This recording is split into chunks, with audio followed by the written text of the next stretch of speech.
Bienvenidos a La Ventana. Soy Rafael Tirado Rivera y este es mi podcast. Polarización política también. O sea, para muchas personas la oposición particularmente a la vacunación contra COVID no es una oposición necesariamente a las vacunas, no es una oposición necesariamente a la ciencia, es una oposición política. Bienvenidos al episodio número 39 del podcast La Ventana. Esta semana conversamos con la doctora Mónica Feliu Moher. Ella es directora de comunicaciones de Ciencia Puerto Rico. Con la doctora Feliu Moher hablamos sobre cómo se interesó por el mundo de las ciencias. Le damos un vistazo al trabajo de Ciencia Puerto Rico durante la pandemia y hacemos un balance del estado actual de la pandemia de COVID-19 y dialogamos sobre la desinformación que ha aflorado en torno a esta.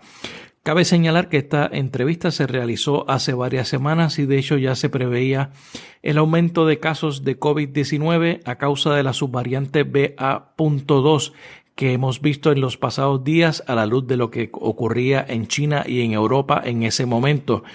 De hecho, en China, en la actualidad, hay estrictas órdenes de confinamiento para 25 millones de personas. En Shanghái también han regresado los mandatos de uso de mascarillas en ciudades como en Filadelfia. Y en Puerto Rico el índice de positividad ya ronda el 16%. Así que la pandemia de COVID-19 no ha terminado aún y debemos continuar con las medidas de distanciamiento físico, lavado de manos y uso de mascarillas en interiores y en exteriores si nos enfrentamos a aglomeraciones de personas. Además de la vacunación, que en Puerto Rico ha sido una historia de éxito sobre este particular, pero hay que enfatizar también en la importancia del primer refuerzo para las personas que no lo tienen aún y en las personas de 50 años o más que ya pueden buscar su segundo refuerzo. La próxima semana tendremos de invitado al representante por acumulación del Partido Popular Democrático, Jesús Manuel Ortiz, con quien conversaremos sobre sus inicios en la política, su agenda legislativa y ciertamente sobre la situación actual del Partido Popular. La Ventana está disponible en donde quiera que escuches podcast, así que suscríbete para que recibas las notificaciones sobre los nuevos episodios. Los episodios de esta temporada están disponibles también a través de la plataforma informalpr.com. informalpr.com. Sígueme en las redes sociales, búscame como Rafael Tirado Rivera en Facebook, en Twitter y en Instagram. Si le das like a mi página de Facebook o te suscribes a mi canal de YouTube, podrás ver los videos de las entrevistas de esta temporada del podcast La Ventana. Por último, te invito a que te unas a nuestro nuevo canal de Telegram. El enlace está en las notas de este episodio y en las bios de mis redes sociales. Ahora los dejo con la entrevista a la doctora Mónica Feliu Moher. Mónica Feliu Moher, bienvenida a La Ventana. Gracias por la invitación, un placer estar aquí. Mónica, tú eres una científica puertorriqueña, pero lo primero que me llama la atención son tus apellidos. Y me imagino que la gente te comenta cada vez que tiene la oportunidad, Feliu Moher, ¿de dónde provienen? Pues mira, hasta donde tengo entendido, Feliu es catalán. Okay. Yo estuve hace varios años en Barcelona y pues tengo amistades que son de esa región y me confirman que en la Costa Brava de España hay un pueblo que parte de su nombre lleva Feliu. Okay. Pues es catalán. Moher no estoy segura.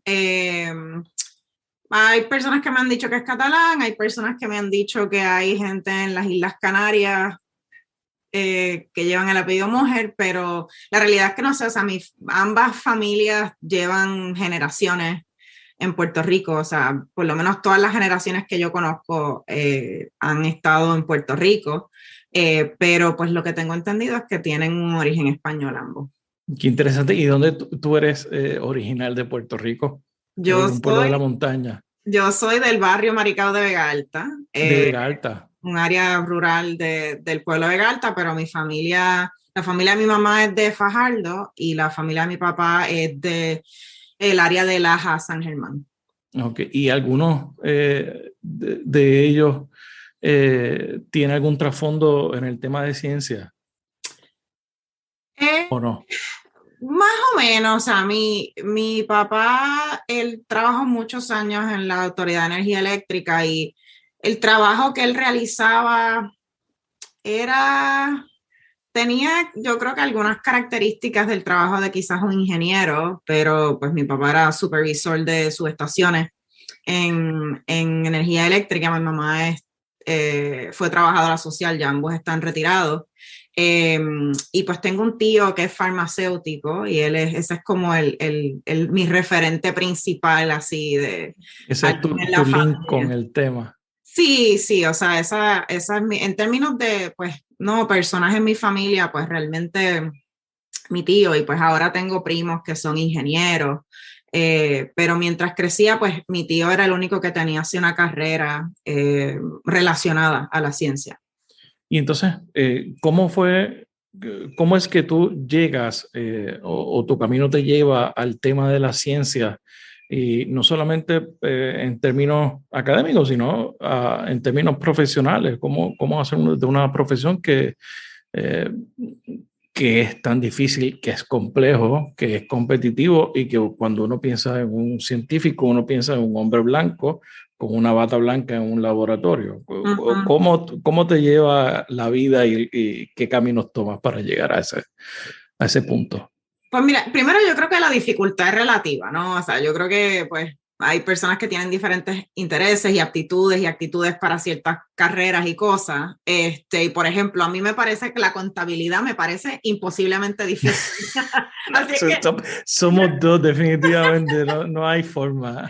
yo creo que eso es relativo, ¿no? Obviamente hay ciertos temas que, como tú bien dices, son complejos y requieren entrenamientos especializados, pero a mí me gusta un poco desmitificar esta idea de que la ciencia es muy difícil y que por eso es solamente accesible a ciertas personas. Y en términos de cómo yo llego a una carrera en ciencias, pues yo me crié en un campo, ¿no? Yo me crié en una finca, en una comunidad rural, bastante rural, en Vega Alta, Puerto Rico. Y pues para mí la ciencia era parte de mi día a día, porque pues en la finca habían animales, había muchas plantas y frutas y vegetales, así que yo, no, en retrospectiva, yo pienso que la naturaleza era mi campo de juego, ¿no? O sea, eso era lo que yo todos los días, yo llegaba de la escuela y me quitaba el uniforme y salía para el monte,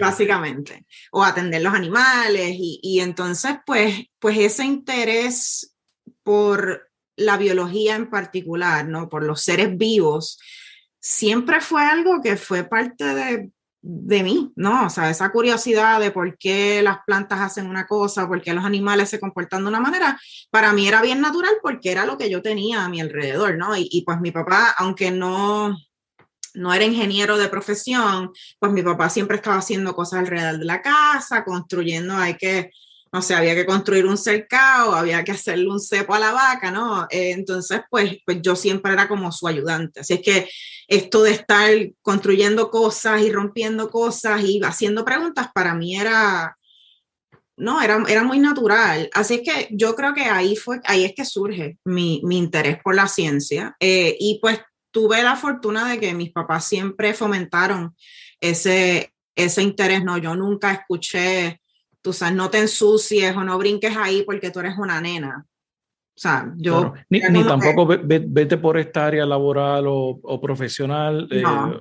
No, o sea, Este, ellos siempre fomentaron lo que a mí me interesaba, ¿no? Eh, Así que yo creo que eso, ¿no? Eso tuvo mucho que ver en el que yo mantuviese ese interés cuando, no, en realidad hay en las ciencias, ¿no? En estas disciplinas que en inglés se le llaman STEM, ciencia, tecnología, ingeniería y matemática, hay una brecha de género bastante grande sí, y en parte es porque a las mujeres, a las niñas, se nos imponen estos estereotipos desde pequeñitas, ¿no? Desde pequeñitas empezamos a recibir estos mensajes de distintos aspectos de la sociedad, que las niñas no son buenas en estas disciplinas o que tú no puedes hacer esto. Y esos estereotipos tienen un impacto, ¿no? Y pues también hay una falta de modelos a seguir, o por lo menos hay una falta de... A eso iba, la falta de modelaje también, aunque ahora, gracias a mujeres y personas como tú, pues eso está cambiando.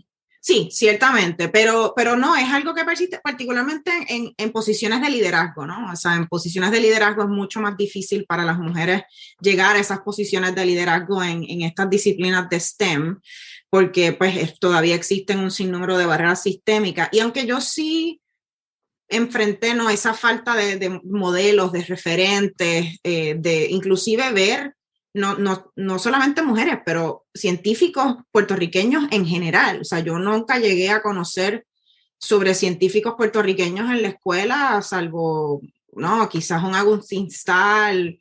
Sí, los clásicos. Aquí tenemos una tierra de poetas, de músicos, de políticos, de actores, pero de científicos, de gente que se dedique a la ciencia. Es como si fuera un animal raro.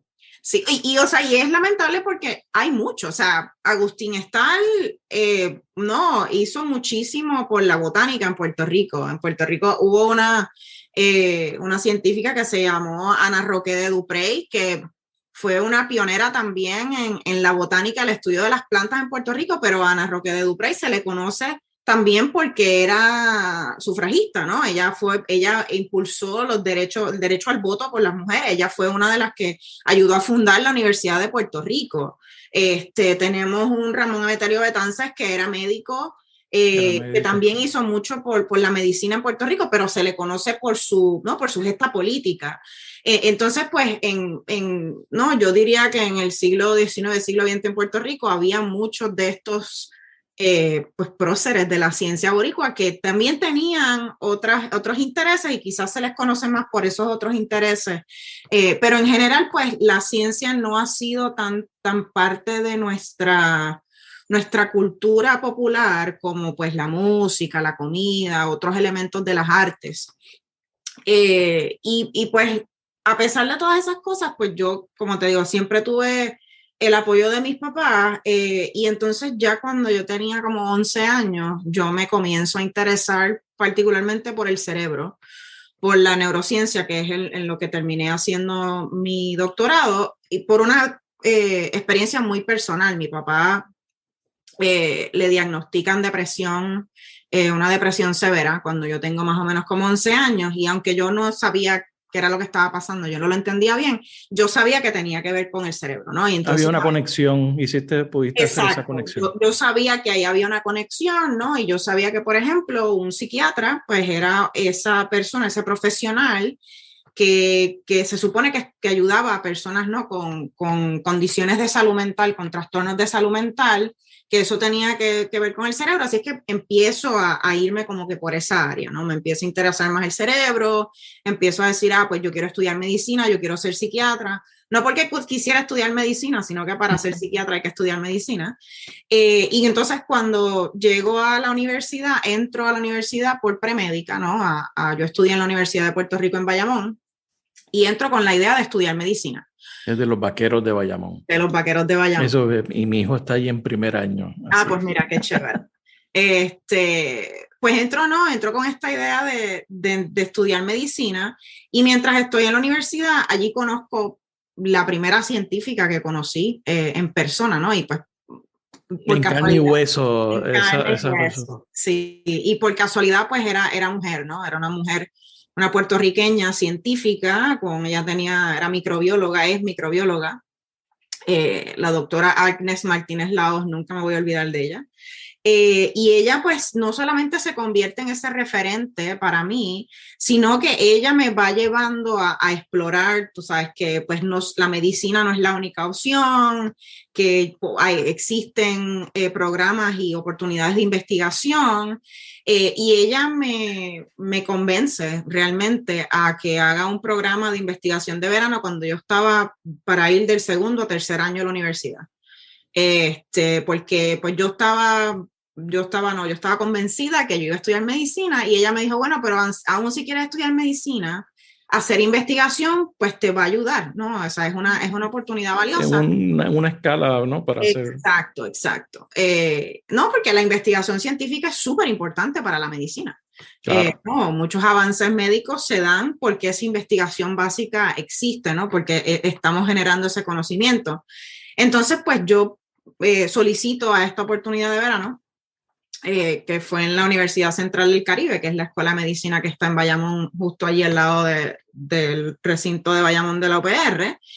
Y eso fue para mí un punto de inflexión bien importante porque me doy cuenta de que eso es lo que quiero hacer, ¿no? O sea, que realmente esta oportunidad de contestar preguntas, de contestar preguntas para las que no hay respuesta, ver cosas que muy poca gente o nadie en el mundo está observando, a mí eso me llamó mucho la atención. Y entonces pues decidí, no es que no iba a estudiar medicina y que quería seguir una carrera en investigación, ¿no? Y eso me puso en ese camino. Yo continué haciendo investigación los últimos 2 años de mi bachillerato en biología humana. Y entonces después de eso pues decido continuar haciendo una carrera en investigación. Me fui a Stanford por un verano a hacer research. Después de eso estuve 3 años trabajando en el MIT porque quería pues desarrollar otras destrezas, tener otras experiencias, y después de eso entonces hice mi doctorado, terminé haciendo mi doctorado en Harvard en neurobiología. Neurobiología. Y ahora mismo estás en California, ¿no? Ahora mismo estoy residiendo en San Diego, California. Okay. ¿Y qué estás haciendo exactamente? ¿En qué área estás trabajando? Pues mira, ahora yo me dedico a la comunicación de la ciencia. Okay. Yo mientras estuve, de hecho antes de comenzar el doctorado, una de las motivaciones que yo tuve para irme de Puerto Rico a continuar mi entrenamiento como científica fue además, ¿no?, de que pues todo el mundo me decía, pues hay todas estas oportunidades fuera, debes aprovecharlas. Hay un mundo allá afuera. Claro, una de mis motivaciones importantes fue que yo quería regresar, ¿no? Tengo que reconocer que hacer investigación en Puerto Rico no es fácil, ¿no? Hay unos retos. Es un reto. Es todo un reto. O sea, el acceso, en primer lugar, a los datos, el acceso a fondos para la investigación, sí, ¿no? los procesos burocráticos, o sea, hay muchos retos particulares de hacer investigación en Puerto Rico que pues yo experimenté, y pues yo escuchaba todo el tiempo a la gente diciendo es difícil hacer ciencia aquí, es difícil hacer investigación aquí, y una de mis motivaciones era, no, yo ingenuamente decía, pues yo me voy a ir, voy a ir a las mejores universidades del mundo y voy a entrenar y voy a regresar y voy a ayudar a que eso cambie, ¿no? Va a ser un instituto de algo. Yo no sabía cómo se iba a ver en realidad, pero yo tenía esta idea de que yo quería regresar a Puerto Rico para hacer que fuera menos difícil, ¿no? El hacer investigación en el país. Y entonces en ese proceso yo llevaba ya 2 años viviendo en Boston, pues me doy cuenta que regresar a Puerto Rico me iba a tomar mucho tiempo, ¿no? Porque un doctorado en promedio, por lo menos en ciencias biomédicas, un doctorado en promedio te toma 6 años. Y después, si tú quieres regresar, si tú quieres ser profesor o profesora, pues tienes que hacer lo que se le llama un postdoctorado, que es un periodo de entrenamiento adicional luego de que terminas el PhD. Y eso te puede tomar 4 o 5 años. Entonces, cuando yo miré, yo dije, bueno, no, pero me va a tomar 10 años volver a Puerto Rico. Y yo no quiero esperar 10 años para aportar a Puerto Rico.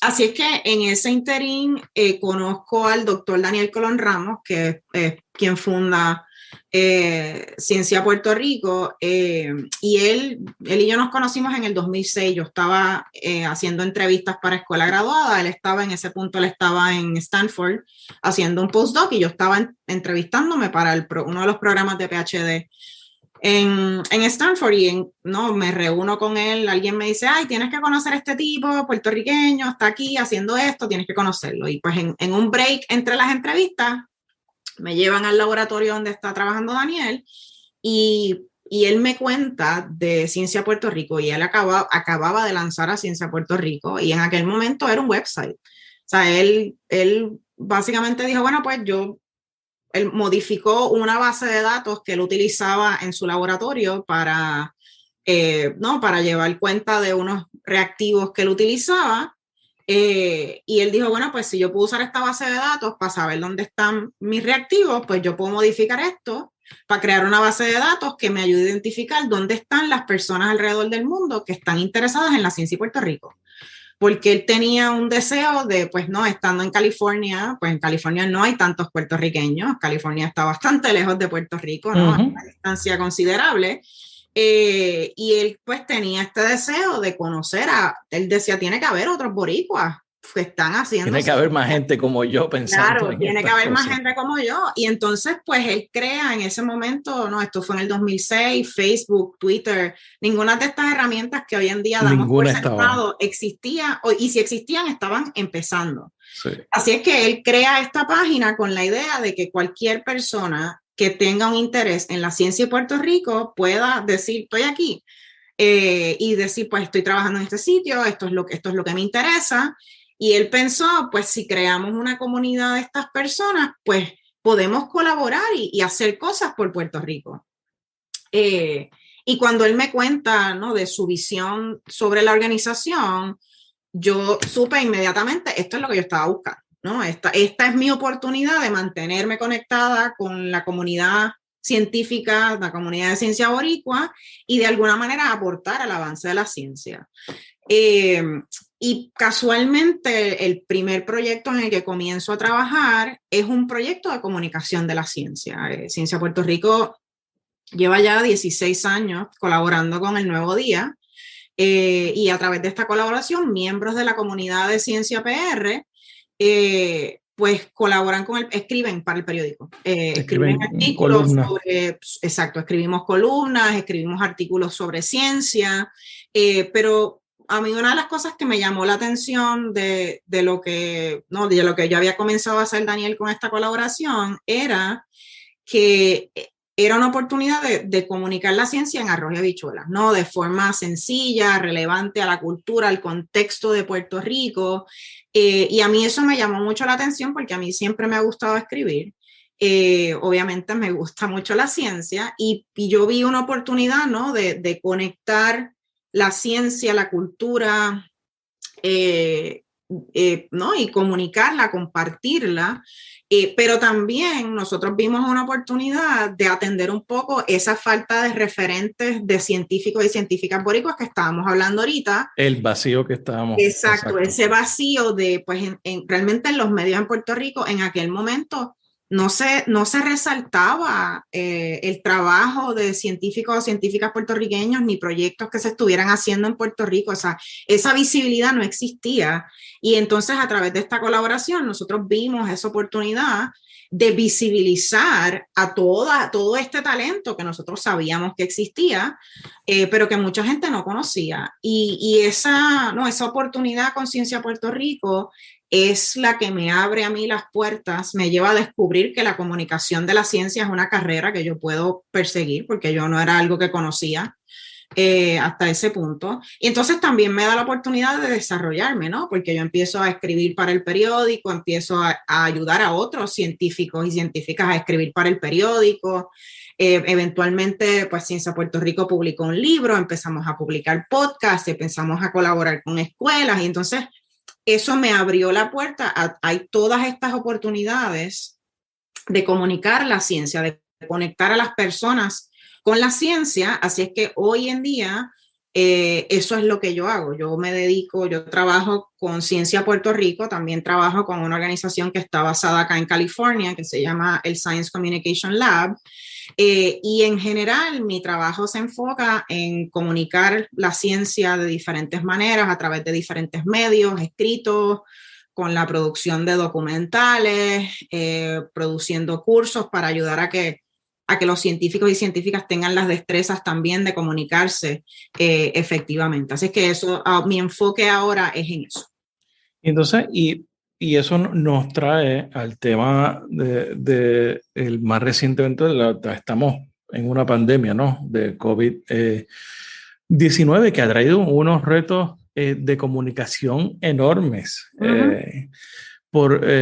especialmente por la desinformación, ¿no? que ha habido sobre los asuntos relacionados a los temas de la mascarilla, las vacunas, los efectos de la enfermedad, los remedios caseros o las cosas que se inventa la gente para curar eso.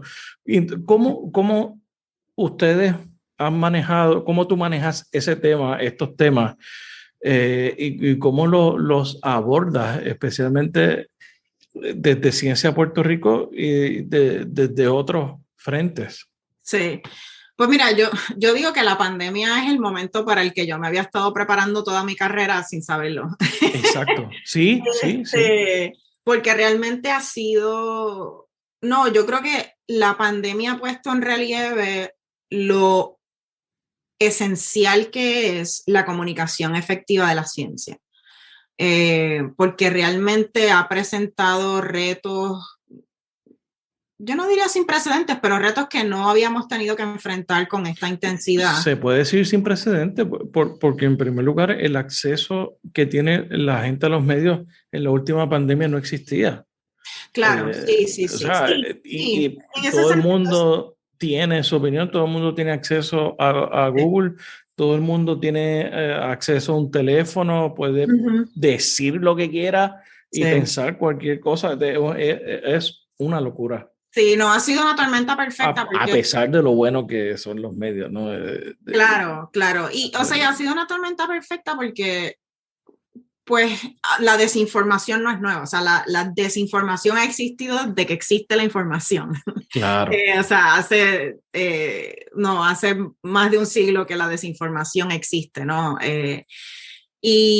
Pero sí estamos en un momento en el que pues el acceso a ciertas plataformas, a cualquier tipo de información, o información buena, información mala, está a la punta de nuestros dedos, ¿no? Y pues también estamos en una sociedad que está mucho más polarizada, ¿no? Y entonces eso ha sido una tormenta perfecta para que se den ciertas condiciones de que la desinformación se riega como pólvora y persiste y se recrudece.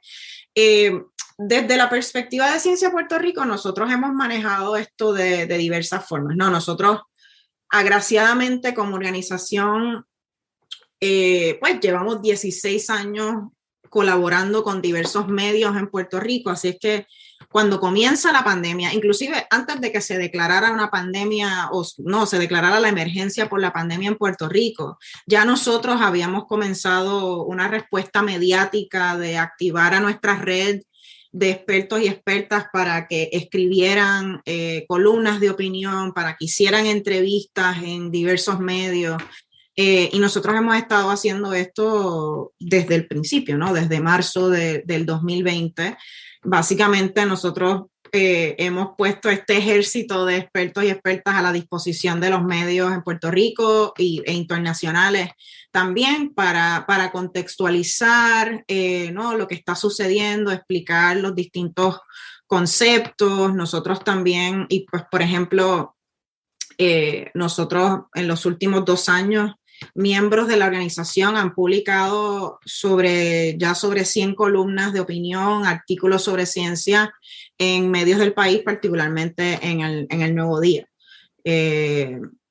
También hemos facilitado o ayudado a coordinar cientos de entrevistas con medios tanto tradicionales como digitales, con miembros de la organización, pero también nosotros hemos sido muy vocales en la fiscalización de la respuesta, particularmente de parte del gobierno, ¿no? Recordemos que al principio escuchábamos mucho en Puerto Rico no hay suficientes reactivos, no se pueden hacer suficientes pruebas, y nosotros fuimos, con nuestra organización y nuestros miembros, fuimos una de las voces cantantes diciendo, bueno, pero es que eso es una excusa, eso no es excusa, ¿no? O sea, eso no puede ser excusa. Exacto, eso no puede ser excusa. Estas son las soluciones, ¿no? Que podemos encontrar, no es cruzarnos de brazos y decir, bueno, pues que no hay reactivos, es como que, ok, no hay reactivos, pues ¿qué vamos a hacer, no? Y nosotros fuimos una de esas voces cantantes abogando porque se tomaran acciones y sugiriendo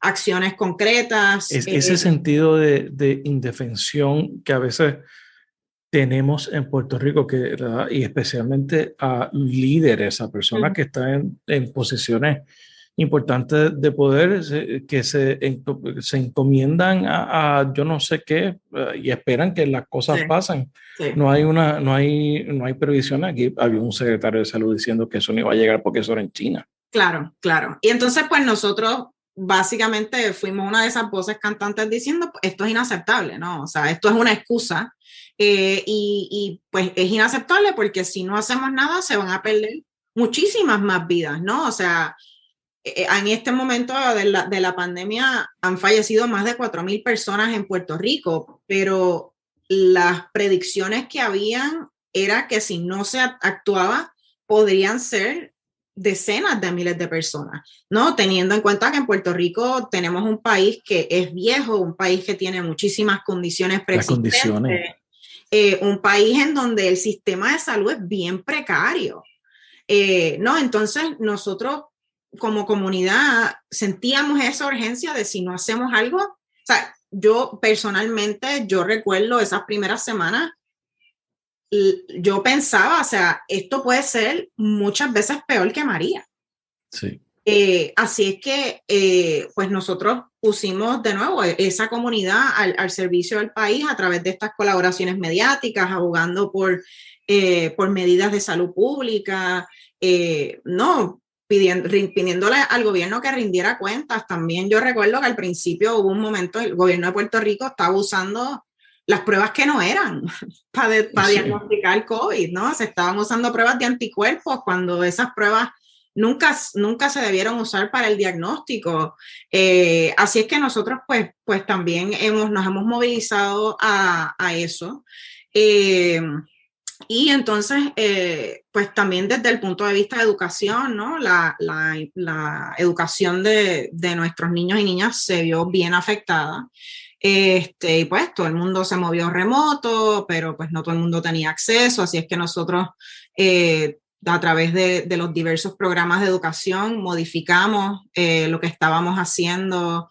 Por ejemplo, nosotros tenemos un programa que se llama Científicos al Servicio, entonces pues ese programa lo movimos en línea, lo hicimos digital y teníamos científicos y científicas dando charlas, todavía el programa está corriendo, dando charlas para grupos de distintas edades, grupos escolares. Nosotros creamos lecciones que los maestros, papás, tutores podían descargar para entonces poder continuar la educación de los niños. Nosotros también hemos buscado atender las necesidades de educadores en el suroeste de Puerto Rico, que no olvidemos que meses antes de que se pasaron la pandemia, por los terremotos y todavía no se han repuesto. Exacto. Así es que nosotros les hemos provisto, por ejemplo, recursos a esos educadores. Y pues entonces lo otro que hicimos fue crear un proyecto que yo he estado dirigiendo ya por casi los últimos 2 años, que un proyecto que comenzó en septiembre del 2020, que se llama Aquí nos cuidamos, y es un proyecto comunitario que se compone, no solamente tiene un componente de alcance comunitario, nosotros hemos estado trabajando con líderes comunitarios en diferentes regiones de Puerto Rico, pero también tenemos una colección educativa multimedia que cualquier persona puede utilizar para educarse y para educar, para promover la prevención de COVID, para promover la vacunación, para promover la salud mental. Así es que a través de este proyecto nosotros hemos creado diversas campañas de servicio público para atender en particular las necesidades de las comunidades vulnerables y marginadas en Puerto Rico, que pues desproporcionadamente han sufrido un impacto negativo de la pandemia. Y por ejemplo, esto es una colección que tiene más de 200 piezas de contenido y tiene videos, que todos los videos están en lengua de señas. Y eso está disponible en aquinoscuidamos.com, ¿correcto? .org. .org. Aquí nos cuidamos .org. Cualquier persona puede acceder a los materiales, los puede descargar, los puede compartir, desde individuos hasta organizaciones, agencias gubernamentales. No, el contenido no solamente es gratuito, sino que las personas lo pueden modificar siempre y cuando nos den crédito, porque nosotros queremos que sea una colección verdaderamente accesible, ¿no? Para que cualquier persona pueda utilizarla y adaptarla a sus necesidades de educación y prevención de COVID. Qué bien. Hablando, siguiendo, para darle un poco de cierre al tema de los retos de la pandemia en términos de las comunicaciones, te voy a leer un tuit reciente de Jorge Rodríguez, presidente de PASIF y autoproclamado ideólogo libertario. Dice: el error más grande en el manejo de la pandemia fue permitir que los médicos y epidemiólogos definieran la política pública por la que toda una sociedad se tenía que seguir. El segundo error más grande, que la legislatura dejara al Ejecutivo establecer la política pública por ellos. ¿Cómo tú reaccionas a ese tipo de pensamiento y de comentarios? Pues mi reacción es que esto es un caso clásico de desinformación. No, o sea, una de las cosas que es bien importante que entendamos sobre la desinformación es que hay desinformación que en inglés se le llama misinformation. A ver, lo he visto traducido como misinformación, que eso es lo que te envía tu tía por el chat de WhatsApp. Por el WhatsApp. Dice, exacto, qué sé yo, un meme que dice, si haces esto no te va a dar COVID, y tu tía te lo está enviando con buenas intenciones, ¿no? Porque piensa, pues ya a lo mejor yo no sé si esto es cierto, pero si hacer eso quiere decir que no te va a dar COVID, pues ahí te lo dejo. Y eso no es información falsa que se comparte. A veces la gente la comparte sin saber que es falsa, y usualmente la comparte con una buena intención. Pero este ejemplo que tú me lees tiene la mala intención de desinformar por diversas razones. En este caso del ingeniero Rodríguez, pues podemos asumir, por el hecho de que él está liderando un think tank de ideología política libertaria, que lo está haciendo por una ganancia política, ¿no? Correcto. O sea, la desinformación tiene especialmente la que se crea o se difumina o se disemina con mala intención, es porque quiere haber una ganancia política, una ganancia económica, una ganancia social, psicológica. No, está tratando de impulsar, o sea, no es distinta de la propaganda que estamos viendo en Rusia, ahora mismo, que está en guerra con Ucrania, pero los medios estatales rusos están diciendo que guerra, no hay guerra. No, lo que estamos buscando es denazificar a Ucrania. Entonces, pues esto no es muy distinto a la propaganda. Entonces, para mí, como científica y como profesional y experta en la comunicación, para mí es muy importante entender cuál es el propósito, cuál es la intención detrás de un tuit como ese, que obviamente inicialmente mi reacción es: esto no tiene sentido, esto es falso, y obviamente me frustra y me da mucho coraje, pero para mí es importante entender cuál es la intención, porque es estrategia, ¿no? Entonces, para mí, por ejemplo, una de las cosas que yo abogo todo el tiempo es que durante la pandemia esta persona ha tuiteado barbaridades, francamente. La gente empieza a decir, claro, pero lo que hacen es darle pauta. Sí. Entonces, para mí es importante entender que él tiene un propósito de provocar para generar una ganancia política, para decir, te vi y te ignoro. O te voy a criticar, entonces tengo que atender porque lo que estamos viendo con gente como él, lo que estamos viendo con lo que hemos visto, por ejemplo, con Elizabeth Torres recientemente, estas personas están explotando no solamente cómo funciona nuestra psicología humana, que vemos estas cosas que nos indignan y lo que queremos es reventar y queremos despotricar contra eso, pero también explotan cómo funcionan las redes sociales. Correcto. Este tipo de contenido incendiario es lo que genera engagement, porque estas plataformas de redes sociales, los algoritmos se mueven por a qué la gente le está dando clic, a qué la gente está compartiendo. Es mucho más probable que algo que incita pasiones de cualquier tipo se va a ir viral que algo que es comensurado, que es cierto, pero que no incita pasiones. Y sobre todo en una era en que la gente literalmente muere por clics, ¿no? Exacto. Exacto, entonces para mí es importante entender cuál es la motivación detrás de ese tipo de mensajes para entonces yo saber que pues a lo mejor sí, mi reacción es me da frustración, me da coraje, pero yo no lo voy a compartir.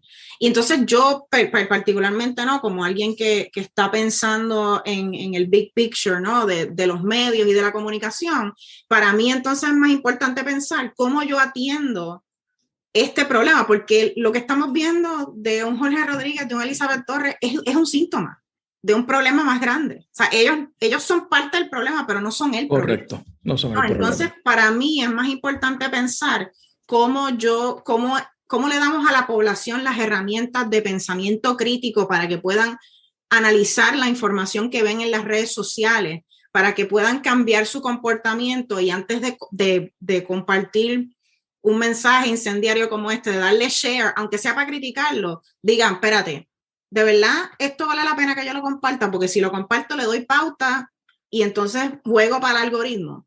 Y para ganan, mí, claro. Eso es más importante que responder a este tipo de mensajes que sin duda no hacen daño. Y que sin duda también no podemos ignorar que tienen no solamente una maquinaria política detrás, pero tienen una maquinaria económica. Claro. Hay personas que están poniendo mucho dinero detrás de esto para promover estas posturas. ¿Tú esperabas al principio de la pandemia, tú viste,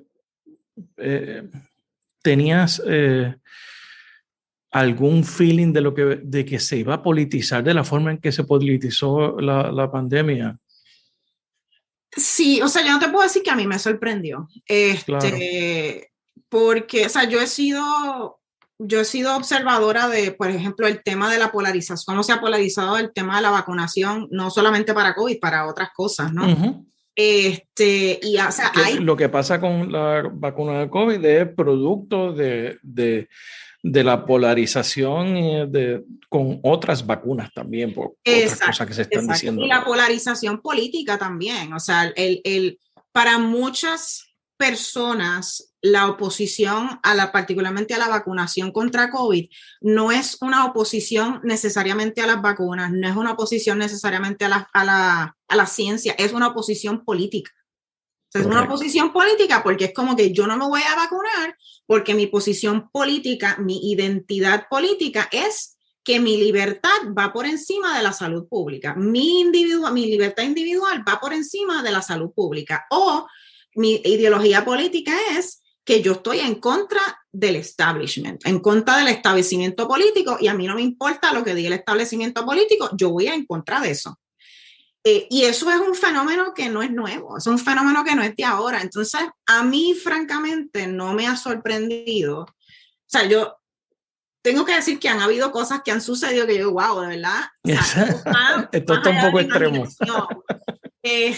Pero en términos de que haya sucedido esta polarización, a mí no me sorprende. Pero yo, como te digo, o sea, esto es lo que yo hago, ¿no? Y yo soy una observadora de los medios y de la comunicación.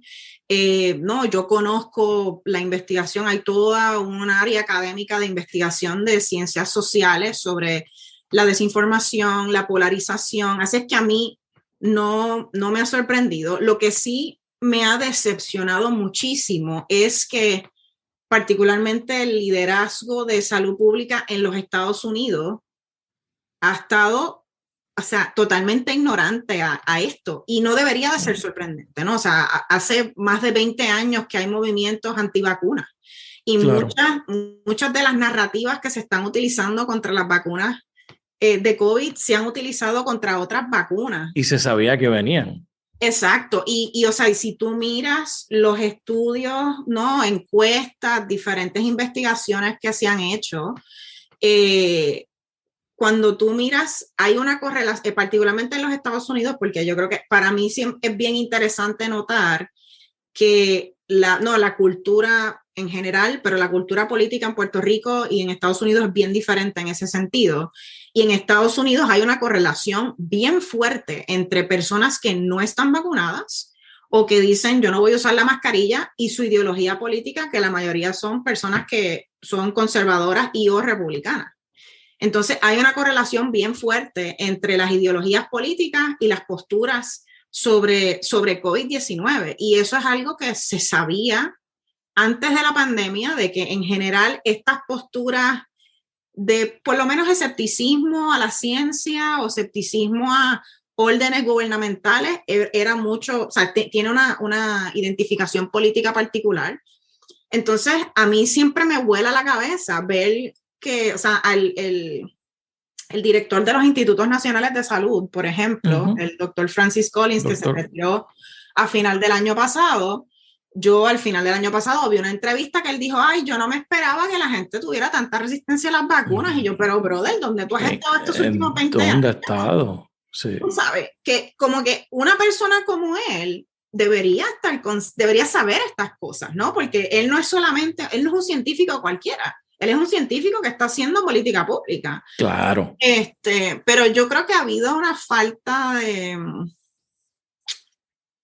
no sé llamarlo de una falta, o sea, yo creo que ha habido estas gringolas, tú sabes, como sí. Que, y realmente creo que ha habido un fracaso en entender todas las dimensiones sociales de la pandemia, las dimensiones sociales que inciden en que la gente entienda, acepte la ciencia o las guías de política pública.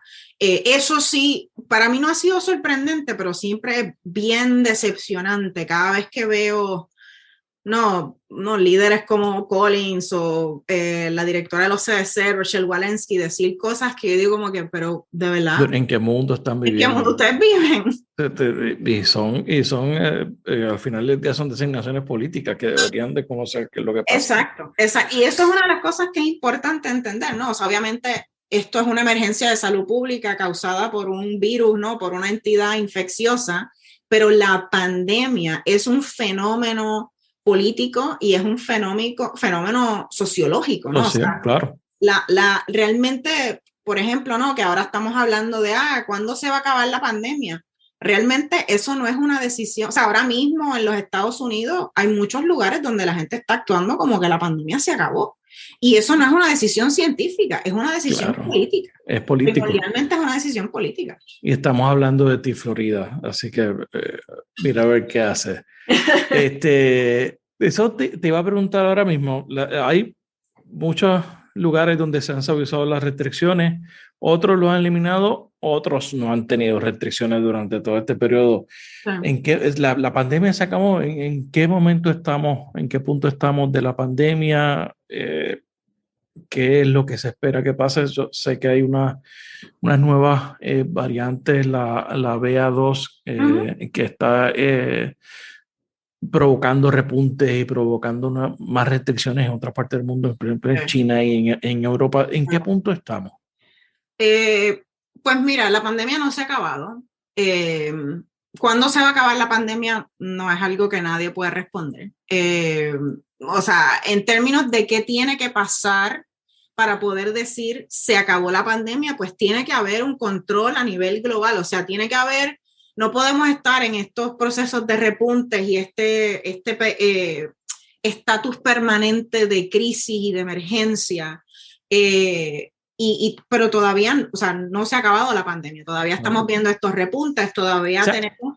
Hay una realidad también y es el tema de la fatiga pandémica de la gente que hay que comprender también. Claro, ¿no? Sí, ciertamente. Pero, o sea, tenemos miles de millones de personas en el mundo que no han recibido ni una sola dosis de la vacuna. La mayoría de estas personas están en países pobres y eso quiere decir que van a ser países que el impacto negativo va a ser mucho mayor porque ya están vulnerables, ya están en desventaja. Ciertamente hay que tomar en cuenta la fatiga, como tú bien dices, y por eso es que yo creo que es importante la comunicación, la educación, ¿no? El comunicarle a las personas el riesgo, ¿no? El darle a las personas esas herramientas para que se adapten a los cambios de la pandemia, ¿no? Porque la pandemia siempre ha sido muy dinámica. Y creo que tenemos que seguir, mantener esa estamina de darle a las personas las herramientas que necesitan. No, o sea, tenemos esta subvariante de Omicron. Realmente no es una variante nueva. O sea, esta variante la conocemos básicamente desde poco después de que surgió Omicron, esta subvariante. Se conocía. Lo que pasa es que la subvariante de Omicron que dominó en el invierno, en el repunte que vimos en diciembre, es la BA1, ¿no? Pero es básicamente Omicron un poco diferente. Lo que pasa es que esta subvariante que estamos viendo que está empezando a dominar en ciertos lugares es aún más contagiosa que Omicron. En términos de si causa enfermedad más grave, parece ser que la enfermedad no es más grave, no es menos grave de lo que causaba la subvariante BA1 de Omicron. Pero sí es preocupante porque es un perfect storm, ¿no? O sea, cuando tuvimos el repunte de Omicron en diciembre, fue una tormenta perfecta. Habíamos bajado la guardia, las vacunas, la efectividad mengua la efectividad, teníamos una variante que podía infectar a personas vacunadas porque básicamente ese virus, ¿no? Esa variante del virus podía escapar esas primeras líneas de defensa que nos daba la vacuna. Fechas en las que la gente se empezaba a aglomerar, así que fue una tormenta perfecta de muchos factores que llevó a este repunte. Y ahora podría darse otro tipo de tormenta perfecta. Estamos viendo la fatiga, estamos viendo las flexibilizaciones, todavía tenemos el reto de que, ¿no? las vacunas, la efectividad mengua, no hay suficientes personas que se han puesto el refuerzo, entonces pues podríamos ver otros repuntes, ¿no? O sea, nos ha pasado antes. Siempre que se flexibilizan las medidas, luego de eso viene un repunte. Es la dinámica ¿no? de la pandemia, desafortunadamente, porque tenemos, ¿no? el comportamiento humano influye muchísimo en qué hace el virus.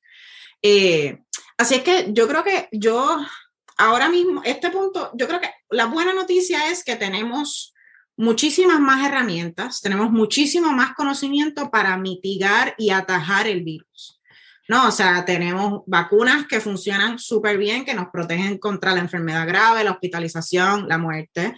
Tenemos tratamientos, distintos tipos de tratamientos y medicamentos para por lo menos que las personas no desarrollen una enfermedad grave. Sabemos cómo manejar los casos de COVID muchísimo mejor en los hospitales, ¿no? Y en cuadros clínicos. Entendemos mucho más cómo se comporta esta enfermedad. Hay mucho que no sabemos, pero hay mucho que sabemos comparado a hace 2 años. O sea, entonces tenemos mucho conocimiento, tenemos muchas herramientas. Ahora estamos en un contexto diferente, ¿no? Estábamos hablando de la fatiga y eso es bien importante. Porque no importa si tenemos vacunas y tratamientos, pero si las personas no se vacunan, pues las vacunas no sirven para nada, ¿no?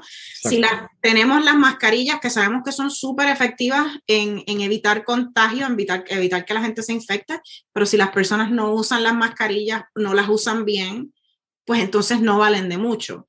Y entonces por ahí es que obviamente estoy sesgada, ahí es que yo creo que la comunicación, la educación tiene un rol aún más importante, porque hay que darle a las personas esas herramientas, ese conocimiento, ese pensamiento crítico, no para convencerlas, porque tú no le puedes torcer el brazo realmente a nadie a que haga algo, sino darle esa información para que la persona diga, ok, yo voy a hacer esto, yo voy a cambiar mi comportamiento. Así que yo creo que eso es algo que va a ser aún más importante. Estamos viendo repuntes en otras áreas del mundo y pues esos repuntes siempre son como una ola, ¿no? La mayoría de las veces se han movido de este a oeste en el globo. Entonces, pues yo creo que de la misma forma que ya en Puerto Rico estamos pensando en prepararnos para la temporada de huracanes de la misma manera en que la gente tiene su mochilita de emergencia por si hay un terremoto, tenemos que deberían tener por lo menos, ¿no? Porque deberían tenerla, claro. Tenemos que hablar de esa preparación ante un repunte, ¿no? De que si vemos, o sea, en estos días hemos visto que la positividad en Puerto Rico ha estado subiendo un poco, no se ha disparado, pero tenemos que estar pendientes a esas señales tempranas de un repunte para poder atajarlo antes de que se salga de control, ¿no? Entonces, que por eso es que mi exhortación a las personas, por ejemplo, es que no dejen de usar la mascarilla. Aunque la mascarilla ya no sea requerida en espacios cerrados, yo, donde quiera que voy, espacios cerrados, yo voy con mi mascarilla. Esa es tu recomendación. Mi recomendación es que las personas continúen usando la mascarilla, particularmente en espacios cerrados. ¿Por qué? Porque en los espacios cerrados donde no puedes mantener distancia de otras personas, donde la ventilación no es buena o no sabes cuán buena es la ventilación, donde tú no sabes si la persona que está al lado tuyo está vacunada, tú no sabes si la persona que está al lado tuyo tiene una condición que la pone en mayor riesgo. O sea, para mí, yo creo que uno de los errores de comunicación que se han cometido durante la pandemia es que se ha presentado la mascarilla como una restricción. Exacto. Sí. Y para mí, yo no voy a negar que la mascarilla puede ser fastidiosa y puede ser incómoda y es un dolor de cabeza que me tengo que poner la mascarilla, pero cuando yo lo miro yo tomo todas estas cosas en consideración y yo miro, la mascarilla es fácil de usar, es súper efectiva, especialmente si tienes una mascarilla KN95 o N95 que tienen un poder de filtración muy bueno. Es un paso sencillo que yo puedo tomar, es un paso solidario que yo puedo tomar para proteger a las personas a mi alrededor. No solamente me protejo yo, pero protejo a las personas a mi alrededor. Y para mí la mascarilla es libertad, porque si yo uso mi mascarilla, yo puedo ir al supermercado, yo puedo ir al cine, yo puedo viajar, puedo hacer cosas que obviamente todo conlleva un riesgo, pero si yo uso una buena mascarilla, la probabilidad de que me voy a infectar es menor y la probabilidad de que si me infecto tengo consecuencias menos graves es menor porque yo tengo mi refuerzo puesto, ¿no? Entonces, yo creo que uno de los errores que se ha cometido es que se ha hablado de la mascarilla como esta restricción, ¿no? Yo inclusive escuché a la directora de los CDC, la Rochelle Walensky, decir que la mascarilla era la letra escarlata de la pandemia. Y es como como tú eres una profesional, o sea, tú eres una líder de la salud pública a nivel global y tú estás diciendo que la mascarilla es una señal de estigma, conociendo el daño que hace el estigma en la salud pública. Claro. Y para mí ha sido un error que se ha hablado de la mascarilla como eso, como una restricción, como esa letra escarlata, cuando deberíamos de estar hablando, esto es una herramienta queremos volver a la normalidad. No, a una relativa normalidad. La mascarilla nos permite llevar una vida normal. Dentro del contexto que todavía estamos en una pandemia, de una enfermedad, de posiblemente el virus más contagioso que hemos visto en la historia de la humanidad. Estamos todavía en la pandemia como tal, ¿no? Falta todavía para salir, todavía no sabemos cómo es esa salida, ¿no? Cómo termina esta película, esta historia. ¿Cómo visualizan desde la ciencia, desde la medicina, la próxima pandemia? Siempre se ha hablado que son eventos de cada 100 años. Se hablan que son eventos... ahora se está diciendo que serían más frecuentes por el tema del cambio climático, el tema de la deforestación, la falta de acceso de agua potable. Sí. ¿Cómo es esa próxima pandemia? ¿Sí? Sí. Podemos empezar a hablar de ella. Pues mira, yo no soy experta en enfermedades infecciosas, así que yo no sé si yo soy la persona apropiada para hablar de esto, pero lo que sí te puedo decir es que sin duda hay una posibilidad real. O sea, esta pandemia causada por un coronavirus es algo que la comunidad científica en el área de salud global de enfermedades infecciosas lleva llevaba por lo menos una década diciendo, esto es una posibilidad muy real. Esto viene. Esto viene. ¿Cuándo va a pasar? No sabemos, pero va a pasar. Entonces, yo creo que no, es muy posible que la próxima pandemia sea una enfermedad también que se transmite por vía respiratoria, ¿no? Vimos en las veces anteriores que no fue una pandemia de esta escala, pero sí, ¿no? El SARS, el SARS-CoV-2, que fue como el precursor, o que es familia, ¿no? del SARS-CoV-1, que causó SARS, que es familia del SARS-CoV-2, que causa COVID-19. Exacto. No, lo vimos con MERS. Hemos visto otras enfermedades infecciosas que han causado emergencias de salud pública, no en esta escala que estamos viviendo ahora, pero sí las han causado. Así es que creo que hay una posibilidad muy real de que la próxima pandemia sea otro virus que se transmite por el aire, ¿no? Que se transmite por vías respiratorias. Y creo que por eso es que es tan importante que realmente tomemos las lecciones de esta pandemia, ¿no? De esa preparación, ¿no? Para una próxima emergencia de salud pública, de que se invierta en la salud pública, en la ciencia, y que también que entendamos ¿no? Que dejemos un poco ese individualismo y esa respuesta nacionalista, ¿no? De, bueno, pues aquí las cosas están bien, ¿qué importa lo que pase en otros Exacto, sitios, ¿no? que resuelve el otro. Exacto, porque la realidad es que estamos todos conectados, ¿no? Y yo creo que esta pandemia también se ha caracterizado porque han habido crisis encima de crisis, ¿no? O sea, hemos tenido una crisis económica, tenemos un conflicto bélico que también está entonces causando una crisis económica. Entonces creo que es bien, bien importante que nos demos cuenta que esto no es un hipotético, y la importancia de que estemos preparados para responder, de que seamos proactivos en lugar de ser reactivos, porque ha habido muchos de los retos que no solamente han surgido, pero que se han exacerbado durante esta pandemia, que han surgido porque nos han agarrado, como dicen en inglés, flat-footed, porque no estábamos preparados, entonces estamos reaccionando a la emergencia en lugar de estar preparados para ella. Eso, yo creo que las sociedades tienen que hacer una inversión verdadera en salud pública, en prevención específicamente y en salud en general, ¿no? Sí. Y es un cambio de paradigma, porque nuestro sistema de salud, o sea, la medicina es muy reactiva, no es necesariamente preventiva, es cómo yo trato la enfermedad en lugar de cómo la prevengo, ¿no? Y eso es parte del problema. Exacto. Entonces hace falta un cambio de paradigma, un cambio cultural, y este tipo de cambios de paradigma toman mucho tiempo. Sí. Mónica, ¿qué estás viendo en Netflix? Como algo positivo. Sí, eso. Pues estoy a ver, ¿cuál es tu recomendación? Ahora mismo estoy viendo una serie que se llama Pieces of Her. ¿Está buena?